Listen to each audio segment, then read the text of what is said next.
तो हेलो प्यारे बच्चों, स्वागत है आपका हमारे इस क्लास में। तो बच्चों, आज इस क्लास में हम पढ़ने वाले हैं एनसीईआरटी के एक्सरसाइज 1.2 के इंट्रोडक्शन के बारे में। तो बच्चों, इस क्लास को स्टार्ट करने से पहले आप लोगों से एक गुजारिश है। यहाँ पर बहुत सारे ऐसे बच्चे हैं जो लोग वीडियो तो देख लेते हैं बट चैनल को सब्सक्राइब नहीं करते, ना ही वीडियो को लाइक करते हैं।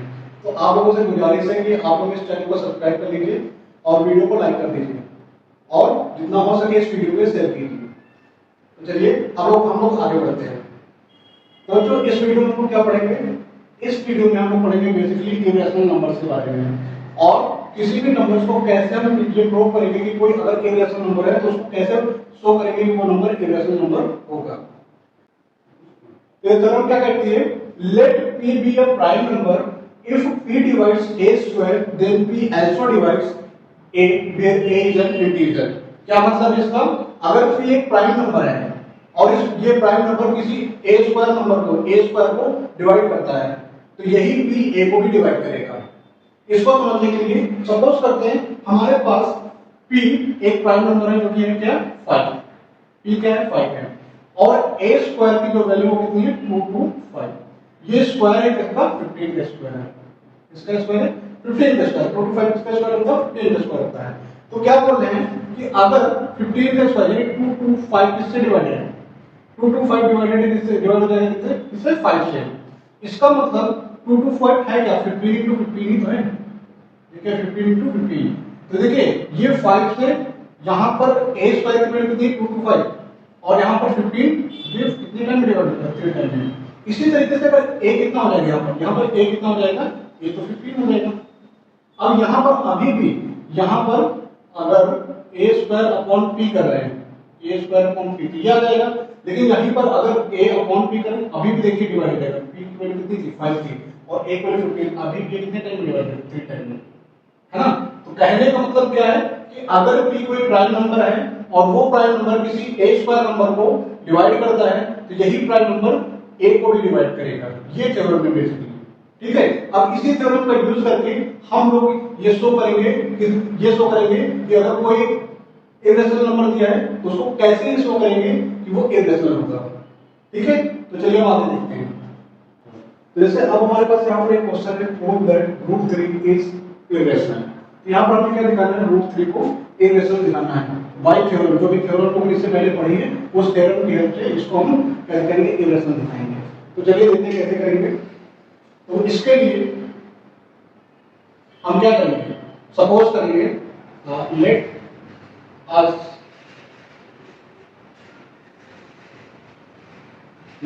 assume the contradict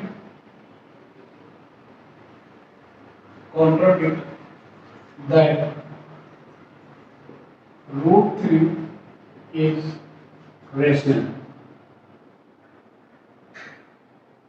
हमें जो चीज प्रूफ करनी है, हमें क्या प्रूफ करना है, इसको इरेशनल प्रूफ करना है। तो हम एक कॉन्ट्रडिक्शन लेंगे जिसमें हम इसके अपोजिट लेंगे, अगर ये इरेशनल है तो इसको क्या दिखाएंगे, इसको रेशनल एज्यूम मान करके एज्यूम करके चलेंगे।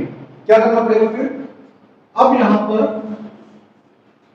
अगर ये रेशनल नंबर है तो इस रेशनल नंबर को हम लोग कैसे लिख सकते हैं, √3 = a अपॉन b, इस तरीके से लिख सकते हैं, वेयर a and b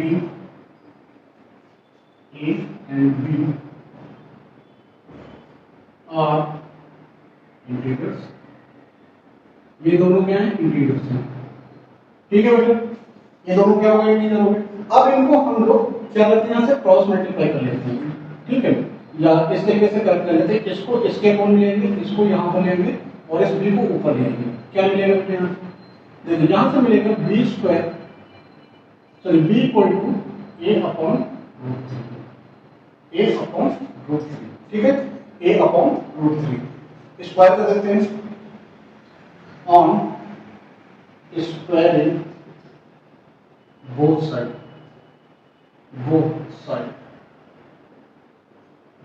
क्या मिलेगा, यहां से मिलेगा b square = a square upon 3। अब इसका मतलब क्या है, ये जो यहां पर इसका मतलब क्या है, यहां पर मतलब है कि a स्क्वायर को कौन डिवाइड कर रहा है 3, इसका मतलब यही हुआ ना। अभी हम लोगों ने थ्योरम पढ़ी थी, अगर कोई इंटीजर p है और वो a स्क्वायर को डिवाइड करेगा तो वो a को भी डिवाइड करेगा। तो क्या बोल सकते हैं, therefore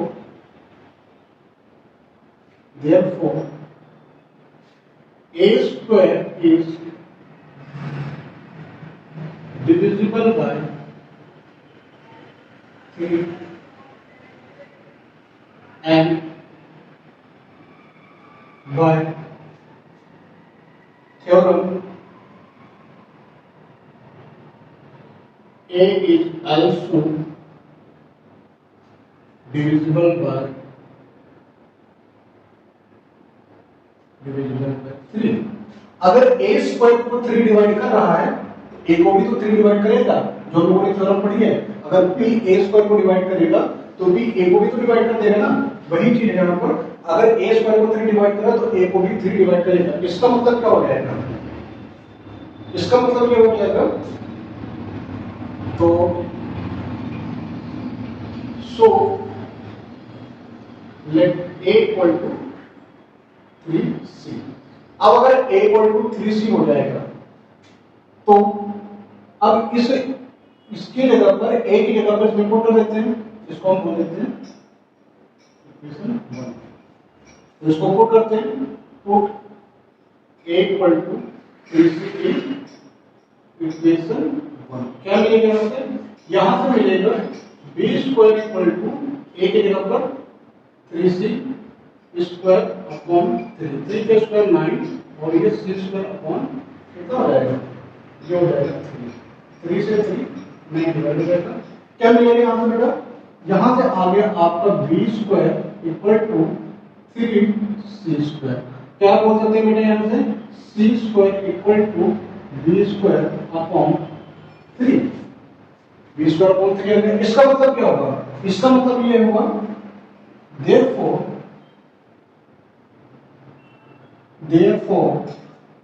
b square is divisible by 3 and by theorem कौन सी थ्योरम, ज्योमेट्री बताई थी, इसलिए अगर a स्क्वायर को डिवाइड करेगा तो b a को भी डिवाइड करेगा। by theorem b is also divisible by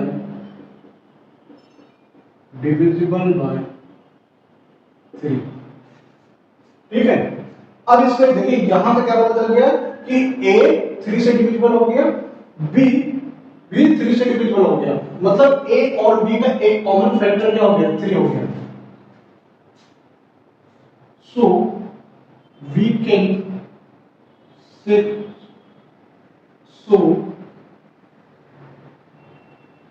3 is common factor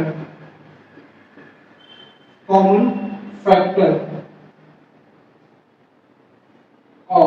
a and b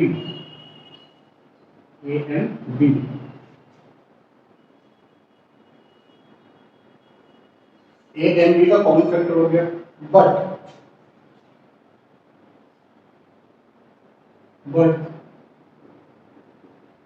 contradict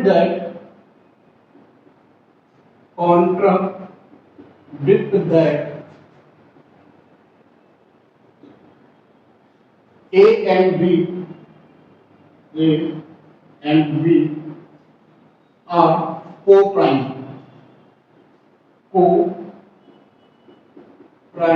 number। इसका मतलब क्या हुआ बेटा, यहां पर क्या बोला है, यहां से हमने दिखाया √3 a अपॉन b की इसको रेशियो लिया था, तो a अपॉन b की फॉर्म में लिखेंगे और a और b क्या है, इंटीग्रल्स है। तो हम यहां से क्या करेंगे, √3 को अपॉन में और b को यहां पर लेंगे। इसका मतलब यहां से हम स्क्वायर करेंगे और a स्क्वायर अपॉन 3 आ गया, तो हम यहां से बोल सकते हैं कि a स्क्वायर डिविजिबल है 3 से, तो हम ये भी बोल सकते हैं कि a डिविजिबल हो जाएगा किससे, 3 से। तो यहाँ पर हमने एज्यूम कर लिया कि अगर a इक्वल टू 3c हो जाए और इसको हम इक्वेशन 1 में पुट कर दें, a की जगह पर 3c पुट करेंगे तो ये 9 c स्क्वायर अपॉन 3 हो जाएगा, 3 कैंसिल करेंगे तो b square equal to 3c square आएगा, तो c square equal to b square upon 3। फिर से क्या पता चला कि b स्क्वायर डिविजिबल हो गया 3 से, तो अगर b स्क्वायर 3 से डिविजिबल है तो b 3 से भी डिविजिबल हो जाएगा, है ना। तो यहां से क्या बोल सकते हैं 3। देखिए ये ए भी 3 से डिविजिबल हो रहा था और बी भी 3 से डिविजिबल हो ना, तो इसका मतलब बी क्या हो गया, ए और बी का कॉमन फैक्टर हो गया। 3 क्या हो गया, 3 is common factor of a and b. अब लेकिन कॉन्ट्राडिक्ट क्या कहता है, कॉन्ट्राडिक्ट यहां पर अगर ये रेशनल नंबर थे, ये दोनों इंटीजर्स थे और ये रेशनल नंबर को शो कर रहा है, तो इसका मतलब ए और बी क्या होने चाहिए थे, को-प्राइम। को-प्राइम का मतलब क्या होता है, ए और बी में केवल एक ही नंबर कॉमन निकलेगा, वो क्या होगा 1। लेकिन यहां पर क्या निकल रहा है, यहां पर 3 निकल रहा है, तो क्या लिखा, but contradict that a and b are coprime. तो क्या लिखेंगे, यहां पर लिखेंगे this contradiction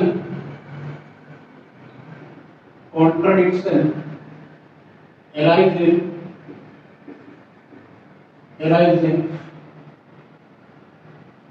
because our incorrect assumption incorrect assumption. So root 3 is irrational. Root 3 क्या होगा, इरेशनल। यहां से बेटा मैंने क्या दिखा दिया कि यहां पर a 3 से डिविजिबल हो रहा था, तो इसका मतलब क्या हुआ, यहां पर जो 3 हो गया वो a और b का कॉमन फैक्टर हो गया। लेकिन अगर a और b लिख रहे हैं तो वो क्या है, एक रेशनल नंबर को रिप्रेजेंट कर रहा है। अगर a और b rational, a upon b लिखने से रेशनल नंबर है, तो a और b दोनों क्या होने चाहिए, को-प्राइम होने चाहिए, क्योंकि उसमें कोई भी कॉमन नंबर नहीं निकलना चाहिए। तो contradict that a and b are the coprime number. तो this contradiction arises because of our incorrect assumption। तो क्या बोल सकते हैं, सो रूट 3 इज इरेशनल। इस तरीके से अगर कोई भी नंबर लिखना है, जैसे रूट 3 का लिखे हैं, रूट 2 को इरेशनल करने के लिए बोल दें, तो जहां पर रूट 3 वहां पर सब जगह क्या हो जाएगा, रूट 2 हो जाएगा। या रूट 5 रूट 7 करना होगा, जहां पर रूट 3 है वहां पर रूट 5 या रूट 7 कर देंगे। ठीक है बच्चा, तो इस तरीके से हम लोग रूट 3 या इसके जैसे जो और भी इरेशनल नंबर होंगे उनको हम इरेशनल प्रूफ कर सकते हैं। इस क्वेश्चन में क्या है, prove that 5 minus root 3 is irrational. तो इसके लिए हम लोग क्या करेंगे, यहां पर सॉल्यूशन में क्या करेंगे, solution let us assume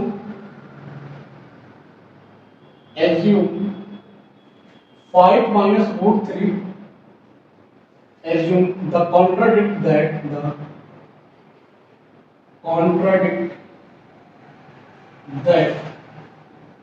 5 minus root 3 is irrational। so irrational दिखाना तो क्या लिख के चलेंगे लोग, रेशनल लिख के चलेंगे।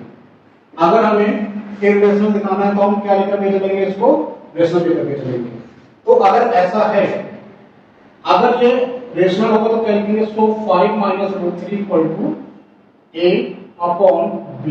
और यहां पर a b को डिफाइन कर देते हैं, where a and b are integers. ये क्या है, इंटीजर्स है। ठीक है बेटा, अगर ये रेशनल नंबर है तो ये दोनों इंटीजर होने चाहिए, ये इंटीजर्स हो गए। ठीक है बेटा, अब आगे बढ़ते हैं। अब हम क्या करेंगे, अब हम रूट 3 को इधर ले लेंगे और प्लस हो जाएगा। देखिए क्या करेंगे बेटा, रूट 3 को इधर ले आइए, तो ये क्या हो जाएगा, 5 equal to a upon b minus ये प्लस हो जाएगा रूट 3। ठीक है, अब इसको इधर ले आइए, तो इसको हम रिवर्स करके कैसे लिख लेंगे, इसको हम लोग कैसे लिखेंगे, इसको इधर लेंगे तो क्या हो जाएगा, जो हो जाएगा 5 माइनस a अपॉन b। इसको इधर लेंगे तो माइनस हो जाएगा, ये रूट 3 है तो इसको रूट 3 ऐसे लिख देंगे। रूट 3 इक्वल टू ऐसे कर लेते हैं तो b और ये आएगा 5b माइनस। अब एक चीज बताइए कि अगर कोई इंटीजर नंबर किसी दूसरे इंटीजर से माइनस किया जाएगा तो क्या बनेगा, वो भी एक इंटीजर ही नंबर होगा। इसका मतलब क्या है, यहां से क्या पता चला कि 5b minus a upon b is rational because a and b are rational are integers.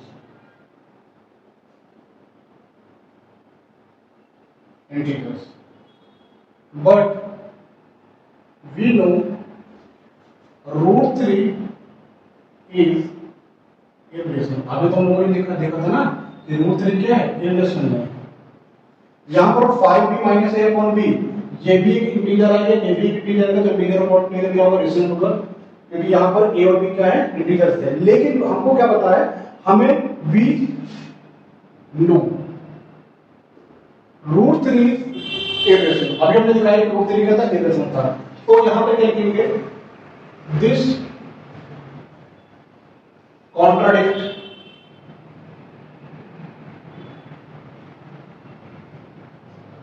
this contradiction arising because our wrong assumption. Our wrong assumption. तो हम क्या कर सकते हैं? So 5 minus root 3 is irrational. इसका मतलब 5 minus root 3 क्या हो जाएगा? irrational हो जाएगा. irrational. समझ में आया बेटा क्या किया है? फिर से देखेंगे एक बार. हमें दिखाना था कि 5 minus root 3 एक irrational नंबर है, तो इसमें कुछ नहीं करना है, बहुत बेसिक चीजें हैं जिसको हमें irrational दिखाना है. उसको क्या बोलेंगे? उसको स्टार्टिंग में कॉन्ट्रडिक्शन लेकर चलेंगे कि ये रेशनल है. तो अगर ये रेशनल है इसको a और b के फॉर्म में लिख सकते हैं. अब a b को डिफाइन कर देंगे, a b क्या हो जाएगा? इंटीजर हो जाएंगे. ठीक है बेटा. तो अब इनको सॉल्व करते हैं. हम क्या करते हैं? रूट 3 को एक साइड रखेंगे, जैसे यहाँ पर इस ये रूट 3 को इधर ले आएंगे तो ये प्लस में हो जाएगा, और a और b को इधर ले जाएंगे तो माइनस में, और ये रूट 3 प्लस में. एलसीएम करेंगे, देखिए एलसीएम करेंगे तो ये वैल्यू आ जाएगी. अब 5b एक इंटीजर होगा, a भी एक इंटीजर होगा, तो इंटीजर में से इंटीजर माइनस करेंगे तो क्या आएगा? एक इंटीजर आएगा. और अपॉन भी इंटीजर है, तो रेशनल नंबर क्या होता है? इंटीजर अपॉन इंटीजर होने चाहिए. p अपॉन q के फॉर्म में होते हैं. यहाँ पर p और q दोनों क्या होने चाहिए? इंटीजर होने चाहिए. तो ये भी इंटीजर, ये भी इंटीजर. तो यहाँ पर लिखा है 5b minus a upon b is rational because a and b are integer. लेकिन हमें क्या पता है? Know root 3 is irrational. अभी थोड़ी देर पहले हमने क्या देखा था कि रूट 3 क्या है? irrational नंबर है. तो ये क्यों हो रहा है? This contradiction arising because our wrong assumption. तो क्या बोल सकते हैं? सो 5 minus root 3 is irrational. ठीक है बेटा, इस तरीके से करना है. तो इस क्वेश्चन में क्या प्रूव करना है? Prove that 2 root 5 is irrational. तो इसको भी क्या लिखना है? ये irrational है. तो चलिए देखते हैं. तो सबसे पहले हम स्टेटमेंट लिखेंगे, let us assume the contradict that 2 root 5 is irrational. Sorry irrational लिखाना तो हम क्या लिख के चलेंगे? irrational लिख के चलेंगे. ठीक है बेटा. ऐसा कोई भी क्वेश्चन आता है, यहाँ पर नंबर अलग हो, यहाँ पर नंबर अलग हो, तो सभी क्वेश्चन को करने का तरीका सेम ही होगा, ऐसे ही करना है. अगर ये रेशनल, हमने इसको बोला है कि ये रेशनल है, तो हम इसको क्या कर सकते हैं? So 2 root 5 equal to a upon b के फॉर्म में लिख सकते हैं इसको. अब a b को डिफाइन कर लीजिए, where a and b are integers. ये दोनों क्या हैं? आपके इंटीजर्स हैं. ठीक है बेटा, ये दोनों आपके क्या हो गए? इंटीजर्स हो गए. अब इसमें देखिए क्या करना है. अगर ये दोनों इंटीजर हैं तो हम रूट 5 को ऐसे यहाँ पर लिख लेंगे, बाकी के नंबर को हम 2 को डिवाइड कर देंगे. ठीक है, ये आ गया. अब यहाँ से देखने को क्या मिल रहा है कि रूट 5 क्या होता है? इरेशनल नंबर होता है. a आपका इंटीजर है, b भी आपका इंटीजर है, तो 2 भी आपका इंटीजर हो जाएगा. ये भी इंटीजर, ये भी इंटीजर, तो क्या होगा? ये इरेशनल हो जाएगा. सिंस क्या लिखेंगे? Since a b and 2 are integers,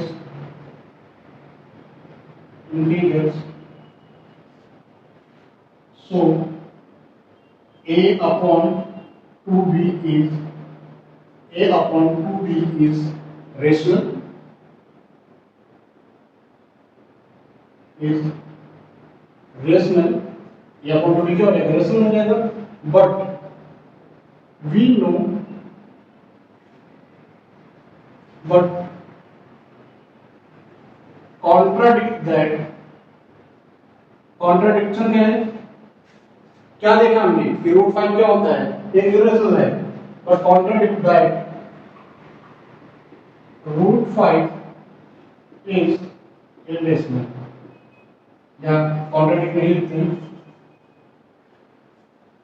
but we know root 5 is irrational. अब क्योंकि दोनों ही इक्वल हैं, ये इसके इक्वल हैं, तो अगर ये रेशनल तो ये भी रेशनल ही होना चाहिए ना, लेकिन ये इरेशनल है, ये रेशनल है, तो ये दोनों अलग अलग चीजें आ रही है ना, तो ये हो क्यों रहा है, तो क्या लिखेंगे, this contradiction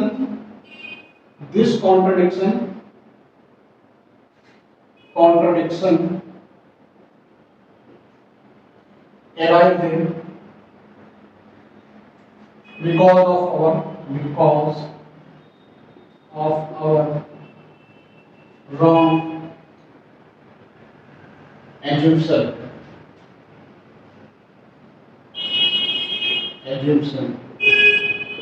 So 2 root 5 is irrational. 2 root 5 is irrational, क्योंकि हमने स्टार्टिंग में इसको रेशनल लिया था, लेकिन यहाँ से ये इरेशनल, ये पूरी वैल्यू क्या है, रेशनल आ रही है, तो रेशनल और इरेशनल दोनों इक्वल तो हो नहीं सकते हैं.